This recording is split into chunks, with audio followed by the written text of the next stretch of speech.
नमस्कार, ये आकाशवाणी है। अभी आप तादुयाजो से समाचार सुनेंगे।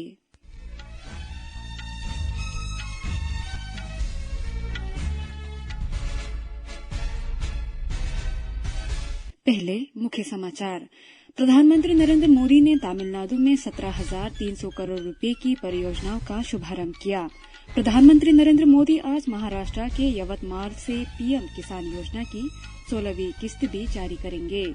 हिमाचल प्रदेश के लोक निर्माण विभाग मंत्री विक्रमादित्य सिंह ने इस्तीफा की घोषणा की। भारतीय नौसेना, गुजरात पुलिस और मादक पदार्थ नियंत्रण ब्यूरो के संयुक्त अभियान में ड्रग्स की बड़ी खेप जब्त। राष्ट्रीय विज्ञान दिवस पर प्रधानमंत्री नरेंद्र मोदी ने शुभकामनाएं दी। अब समाचार विस्तार से। प्रधानमंत्री नरेंद्र मोदी ने आज तमिलनाडु में 17,300 करोड़ रुपए की परियोजनाओं का शुभारंभ किया। प्रधानमंत्री ने टूटुकुडी में वीओ चिदम्बरनार बंदरगाह पर आउटर हार्बर कंटेनर टर्मिनल की आधारशिला रखी।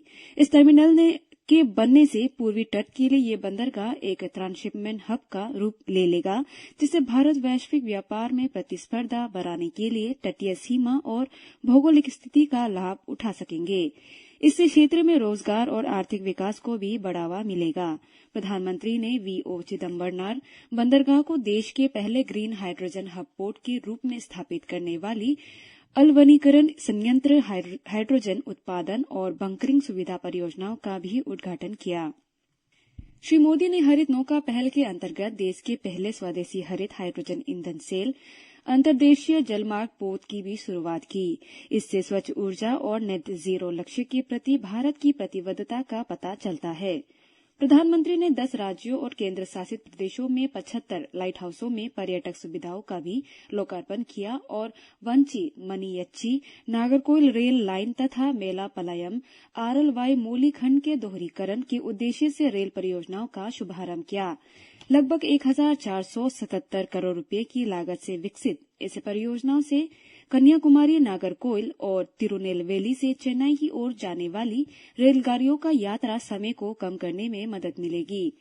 तमिलनाडु में कनेक्टिविटी बढ़ाने, सामाजिक आर्थिक विकास को बढ़ावा देने और क्षेत्र में तीर्थ यात्राओं को सुविधाजनक बनाने के लिए लगभग 4,586 करोड़ रुपए की कुल लागत से विकसित 4 सड़क परियोजनाओं का भी उद्घाटन किया गया।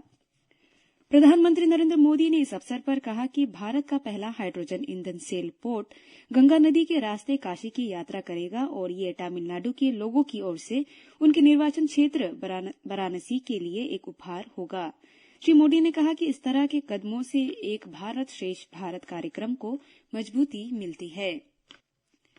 उन्होंने कहा कि हाइड्रोजन ईंधन सेल देश के भविष्य को सतत विकास के मार्ग पर ले जाएगा।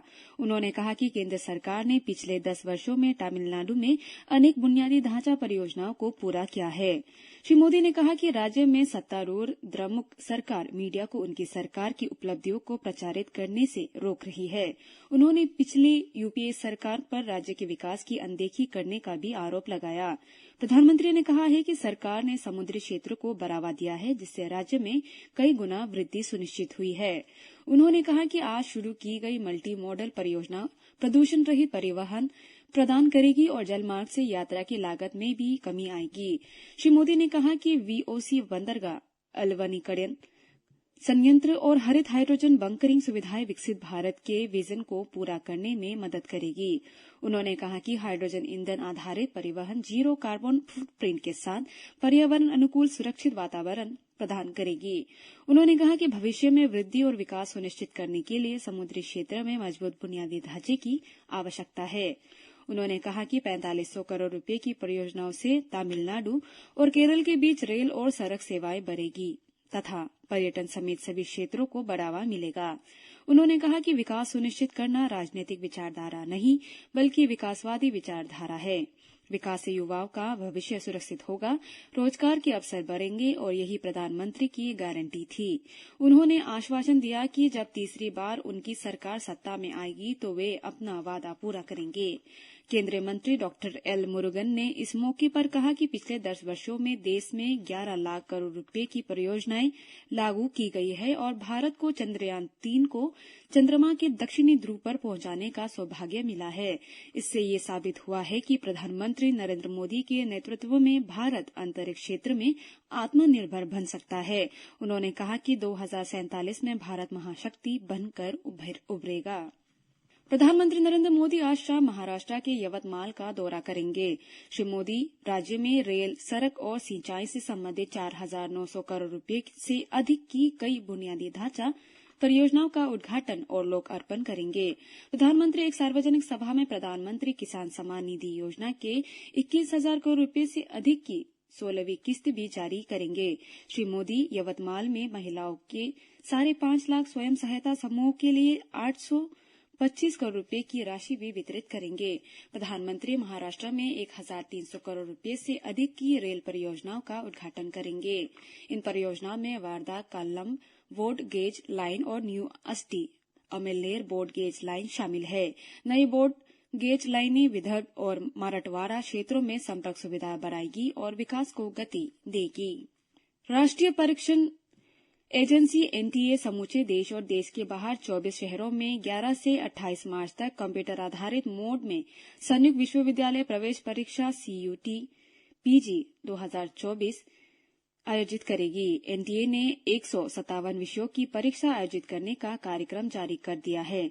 इस बार ये परीक्षा 3 पालियां में होगी। प्रत्येक पाली की अवधि 105 मिनट होगी। एनटीए ने विश्वविद्यालयों के लिए स्नातक कार्यक्रमों में प्रवेश के लिए संयुक्त विश्वविद्यालय प्रवेश परीक्षा CUET UG 2024 के लिए ऑनलाइन आवेदन पत्र आमंत्रित करने की अधिसूचना भी जारी कर दी है। राज्यसभा चुनाव में हार के बाद हिमाचल प्रदेश के लोक निर्माण विभाग मंत्री विक्रमादित्य सिंह ने अपने पद से इस्तीफे की घोषणा की है। श्री सिंह ने मीडिया से बातचीत करते हुए कहा कि वर्तमान परिस्थितियों में उनका सरकार में बने रहना सही नहीं है। विक्रमादित्य सिंह हिमाचल के पूर्व मुख्यमंत्री वीरभद्र सिंह के बेटे और शिमला ग्रामीण से विधायक है। विक्रमादित्य सिंह ने मुख्यमंत्री सुखविंदर सिंह सुक्खू पर विधायकों की अनदेखी करने और अपने पिता का अपमान करने का आरोप लगाया है। भारतीय नौसेना, गुजरात पुलिस और मादक पदार्थ नियंत्रण ब्यूरो के संयुक्त अभियान में 3,100 किलोग्राम से अधिक ड्रग्स की एक बड़ी खेप जब्त की गई है। एक सोशल मीडिया पोस्ट में केंद्रीय गृह मंत्री अमित शाह ने कहा है कि प्रधानमंत्री के नशा मुक्त भारत के दृष्टिकोण के अनुरूप हमारी एजेंसियों ने आज देश में नशीले पदार्थों का बड़ा जखीरा पकड़ने में सफलता हासिल की है। उन्होंने कहा कि संयुक्त अभियान में 3,132 किलोग्राम मादक पदार्थों की एक विशाल खेप पकड़ी है। श्री शाह ने देश को नशा मुक्त बनाने के लिए सरकार की प्रतिबद्धता की सराहना की। उन्होंने इस उपलब्धि के लिए एनसीबी, नौसेना और गुजरात पुलिस को बधाई दी। नई दिल्ली में चल रहे Bharat Tex 2024 global textile expo में देश का कपड़ा क्षेत्र आकर्षण का केंद्र बना हुआ है। यह वैश्विक कपड़ा उत्सव दुनिया भर की 3,000 से अधिक कंपनियों को एक मंच पर लेकर आया है। भारत टेक्स 2024 केवल एक बाजार नहीं, बल्कि देश की समृद्ध कपड़ा विरासत का जीवंत प्रमाण है। थीम मंडप, वस्त्र कथा में अनुभवों, इंटीहर्ड अंतर्राष्ट्रीय केंद्रों और जानकारी के आदान प्रदान के माध्यम से भारतीय कपड़ों की समृद्ध विरासत देखने को मिलती है। ये एक्सपो 50 देशों की 3,000 से अधिक कंपनियों और 100 देशों की विदेशी खरीदारों के साथ स्थानीय कारीगरों के लिए अपने कौशल प्रदर्शित करने और आजीविका कमाने के लिए एक अद्वितीय स्थान के रूप में उभरा है। देश भर में आज राष्ट्रीय विज्ञान दिवस मनाया जा रहा है। इस वर्ष के विज्ञान दिवस का विषय विकसित भारत के लिए स्वदेशी तकनीक है। इसका उद्देश्य भारत के भविष्य निर्माण में घरेलू प्रौद्योगिकी के महत्व पर बल देना है। प्रधानमंत्री नरेंद्र मोदी ने राष्ट्रीय विज्ञान दिवस के अवसर पर शुभकामनाएं दी है। एक सोशल मीडिया पोस्ट में प्रधानमंत्री ने कहा है कि उनकी सरकार युवाओं के बीच अनुसंधान और नवाचार को प्रोत्साहित करने के लिए निरंतर प्रयासरत है और ये विकसित भारत के स्वप्न को साकार करने के लिए महत्वपूर्ण है।